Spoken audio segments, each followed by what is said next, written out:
Welcome to History Unveiled. Today, we dive into one of the most controversial and enduring mysteries of modern conspiracy lore: the Priory of Sion. Allegedly an ancient secret society linked to the Holy Grail and the Knights Templar, its story is filled with claims of hidden bloodlines, forged documents, and a centuries-old plan to protect sacred secrets.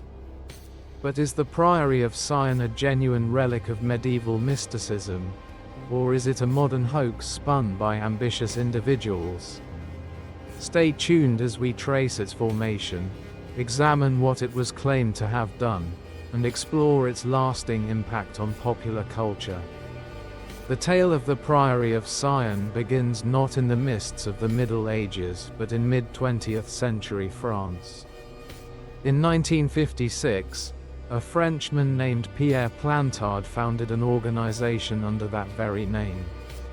At first, it was little more than a small civic or pressure group in the town of Annemasse. Plantar's original intent was modest, reportedly a charity focused on local housing, but his ambitions soon soared. By the early 1960s, Plantar began to claim that his organization was, in fact, the latest incarnation of an ancient secret society. According to his narrative, the Priory of Sion had been founded by crusading knight Godfrey of Bouillon in 1099 on Mount Zion, in the Kingdom of Jerusalem. This story was bolstered by forged documents and false genealogies that Plantar and his associate Philippe de Kérisy produced and deposited in public archives like the Bibliothèque Nationale de France. These so-called Dossiers Secrets claimed an uninterrupted lineage stretching back to the First Crusade. They even connected the order to illustrious names such as Leonardo da Vinci, Isaac Newton, and Victor Hugo, positioning the Priory as the guardian of a sacred bloodline that allegedly descended from the Merovingian kings. In this narrative, the Merovingians are not just early Frankish rulers. They are said to be the descendants of a very controversial figure, Jesus Christ, who, according to the myth, married Mary Magdalene. It wasn't long before this modern fabrication captured the public imagination. Books like The Holy Blood and The Holy Grail, 1982, transformed Plantar's hoax into a full-blown conspiracy theory. Later, Dan Brown's blockbuster novel The Da Vinci Code took these ideas even further, cementing the Priory's place in popular culture. Let's break down the origin story, as it was promoted for decades. Pierre Plantar, along with his friend Philippe de Kérisy and writer Gérard de Sédé, forged a complex mythology. They claimed that the Priory of Sion was not a recent invention but rather an ancient organization established in 1099 by Godfrey of Bouillon, the hero of the First Crusade.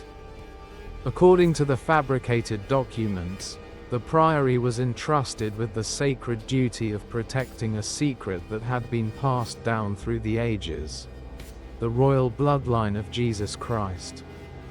The forged documents also tied the Priory to the Merovingians, the early Frankish kings who ruled from 457 to 751.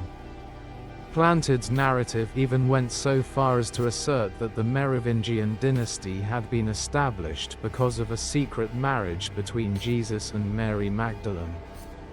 Their alleged child, hidden away in the mists of history, would later merge with the bloodlines of European nobility.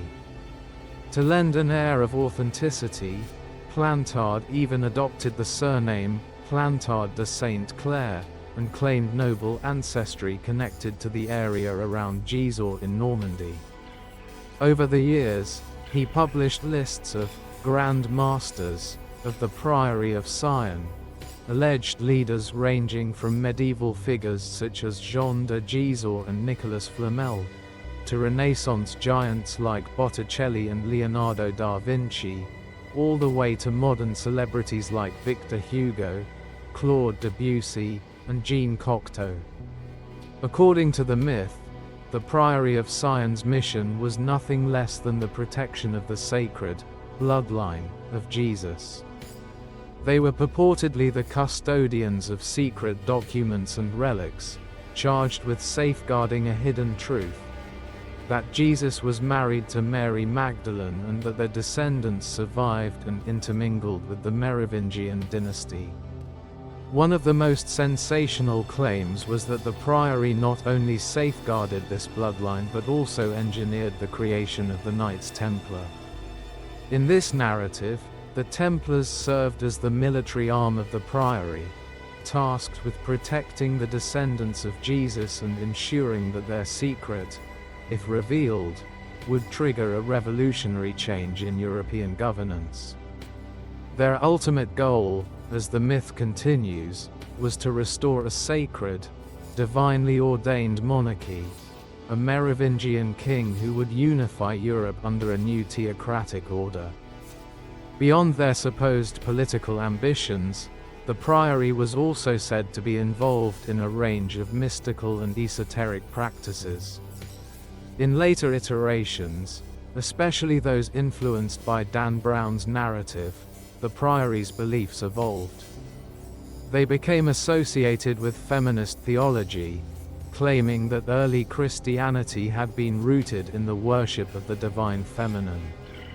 In this version, Mary Magdalene was not a mere follower of Jesus but his consort, the guardian of sacred knowledge, and the mother of a royal bloodline that would one day reclaim the spiritual and temporal power of Europe. However, it is important to note that while these claims have a certain allure in fiction and conspiracy circles, they are based on a patchwork of forged documents, speculative interpretations, and deliberate misreadings of historical evidence. At the heart of the Priory of Sion myth is a belief in a hidden truth about our past, a truth that, if revealed, would shake the very foundations of Western civilization. The core tenets include a hidden bloodline.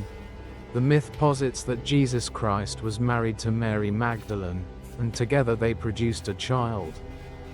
This progeny, according to the narrative, went on to intermarry with European royalty, specifically the Merovingian kings, thus creating a secret, royal bloodline that has survived to the present day. Secret custodianship.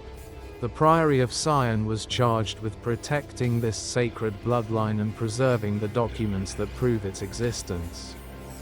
These documents allegedly contain hidden genealogies and esoteric knowledge that, if made public, could undermine the authority of the established church and state. Restoration of a sacred monarchy. Some versions of the myth claim that the ultimate purpose of the priory is to help install a Merovingian descendant as the rightful king of a unified Europe, a messianic figure who would re-establish a divine order on earth. Esoteric and mystical traditions. Over time, the narrative absorbed elements of various mystical and occult traditions.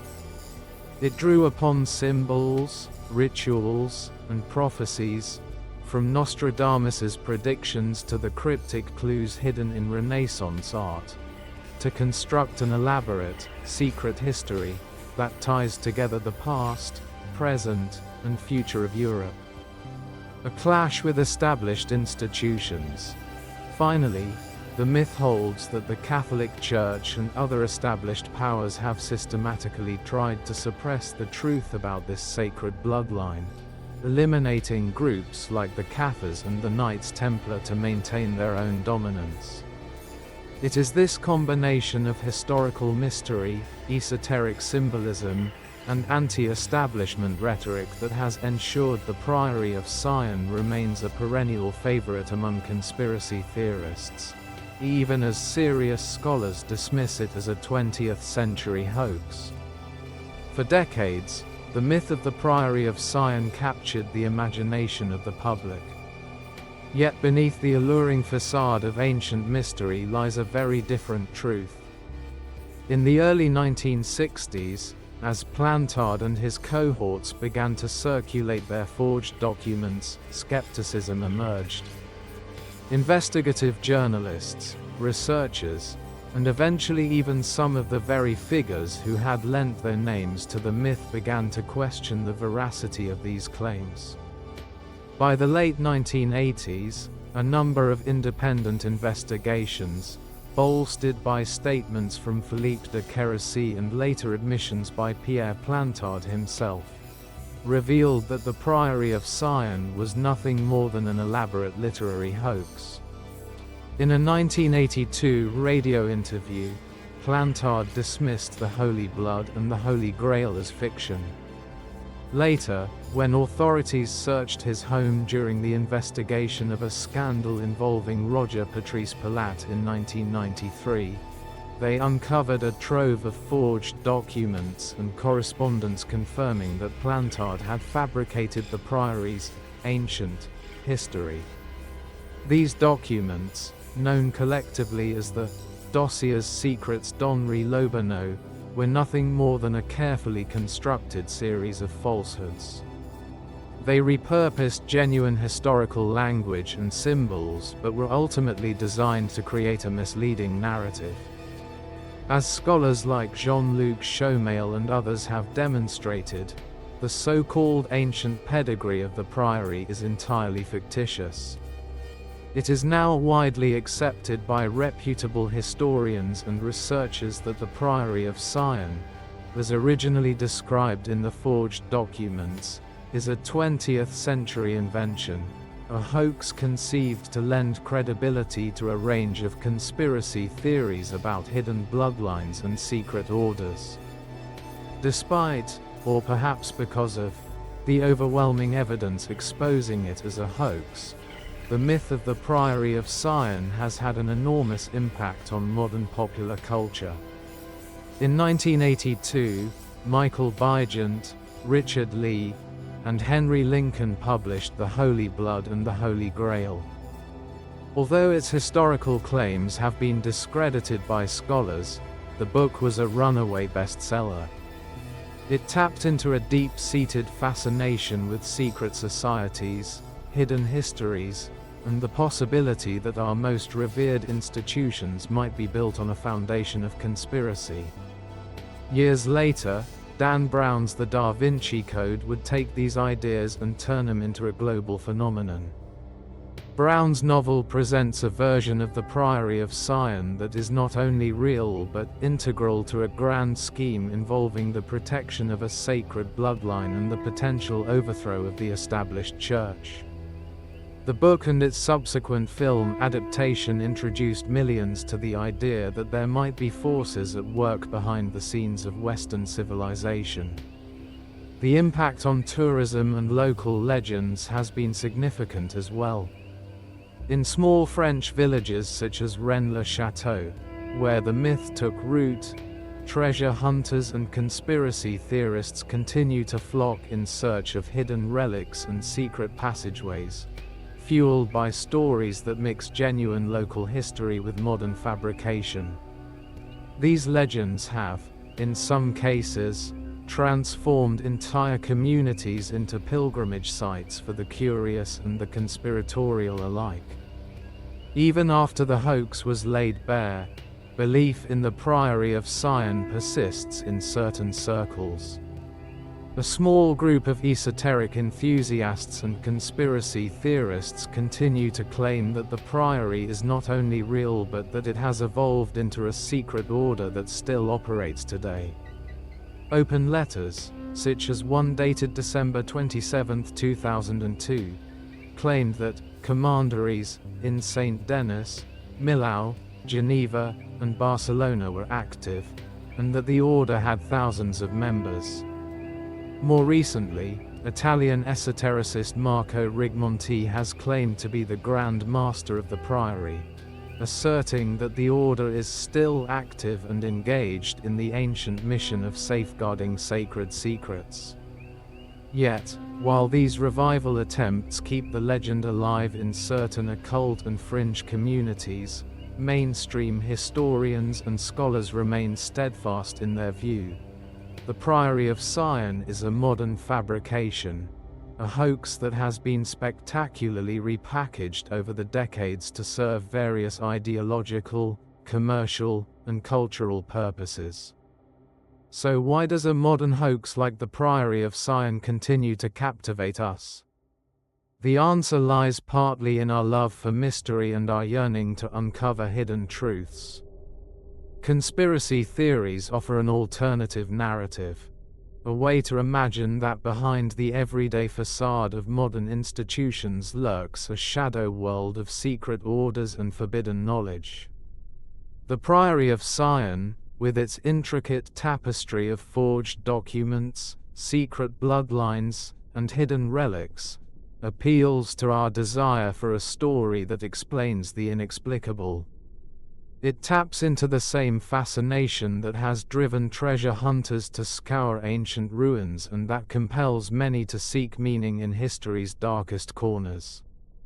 In a world where the lines between fact and fiction can sometimes blur, the myth of the Priory of Sion provides an escape into a realm of intrigue and wonder. Yet it also serves as a cautionary tale, reminding us of the power of misinformation and the ease with which a cleverly constructed narrative can shape public perception. As historians and scholars have repeatedly shown, rigorous research, skepticism, and critical thinking are our best tools against the seductive allure of pseudo-history. In the end, the story of the Priory of Sion is a multifaceted one. It is the story of a modern hoax, a cleverly engineered narrative constructed by Pierre Plantar and his associates to reinvent history. It is also the story of our collective fascination with secret societies, hidden truths, and the possibility that our past holds secrets that could upend our present understanding. For many, the Priory of Sion remains a tantalizing mystery, a symbol of the eternal struggle between the visible institutions of power and the shadowy networks that supposedly work behind the scenes. For others, it is a stark reminder of how easily truth can be manipulated, and of the importance of critical inquiry when faced with sensational claims. Today, while the Priory of Sion is widely dismissed by historians as nothing more than a 20th-century literary hoax, its influence on popular culture is undeniable. From best-selling books to blockbuster films, the myth has left an indelible mark on our imagination. Thank you for joining me on this journey through the labyrinth of myth, mystery, and modern fabrication. If you enjoyed this deep dive into the Priory of Sion, please like, share, and subscribe to History Unveiled for more stories that peel back the layers of our complex past. And let us know in the comments, what do you think? Is there any truth hidden in these legends, or is it all just an elaborate hoax? Until next time, keep questioning, keep exploring, and as always, history awaits. This episode was compiled using a range of historical sources and research, including contributions from scholars and investigative journalists. While the myth of the Priory of Sion have been debunked by mainstream historians, its story continues to fascinate and inspire debate. All images are powerful footage used for educational purposes only.